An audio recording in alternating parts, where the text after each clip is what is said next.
শনিবার দুপুরে টমটমের ব্যাটারি চুরি করতে গিয়ে হাতে নাতে ধরা পড়ল এক যুবক। ঘটনা বটতলা এলাকায়। জানা যায়, এদিন দুপুরে টমটম চালক বটতলা ব্রিজ সংলগ্ন এলাকায় টমটমটি দাঁড় করে ব্যক্তিগত কাজে যায়। কিছুক্ষণ পর এই সুযোগ নিয়ে থাবা বসায় চোর। তখন টমটম চালক ঘটনাটি টের পেয়ে আটক করে অভিযুক্ত চোরকে। তার কাছ থেকে ব্রাউন সুগার ভর্তি কয়েকটি কৌটা উদ্ধার করে, সঙ্গে ড্রাগস নেওয়ার সিরিঞ্জ উদ্ধার করা হয়। স্থানীয়রা তাকে উত্তম মাধ্যম দিয়ে বটতলা ফাঁড়ির পুলিশের হাতে তুলে দেয়।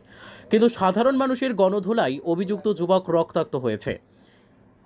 স্থানীয়দের ধারণা, ড্রাগসের জন্য সে টমটমের ব্যাটারি চুরি করার চেষ্টা করেছিল। এলাকায় দিনরাত 24 ঘন্টা নেশা কারবারিদের আনাগোনা বেড়ে চলেছে। পুলিশ প্রশাসনের পক্ষ থেকে তেমন কোনো কঠোর পদক্ষেপ গ্রহণ না করার ফলে নেশার ভাইরাস বিস্তার লাভ করছে। সর্বশান্ত হয়ে পড়ছে বহু পরিবার। কেউ হারাচ্ছে ছেলে, কেউ হারাচ্ছে স্বামী, আবার কেউ হারাচ্ছে পিতা। কিন্তু প্রশাসন নীরব দর্শক। নেই কঠোর পদক্ষেপ। হয়তো নির্বাচন প্রক্রিয়া চলছে, এই সময় পরিস্থিতি স্বাভাবিক থাকার কথা, কিন্তু নেই স্বাভাবিক। একদল নেশা কারবারি দিনরাত এক করে আগরতলা শহরের অন্যতম বাণিজ্যিক এলাকা বটতলায় ঘাঁটি করে বসে আছে।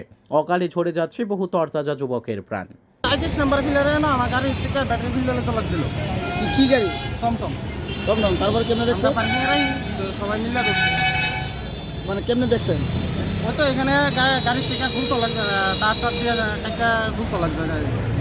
তার কাছে কি টাকা দেওয়া পাইছি কোটটা ইয়ে পাইছি, ইঞ্জেকশন ইয়ে পাইছি, একটা প্লাস পাইছিল।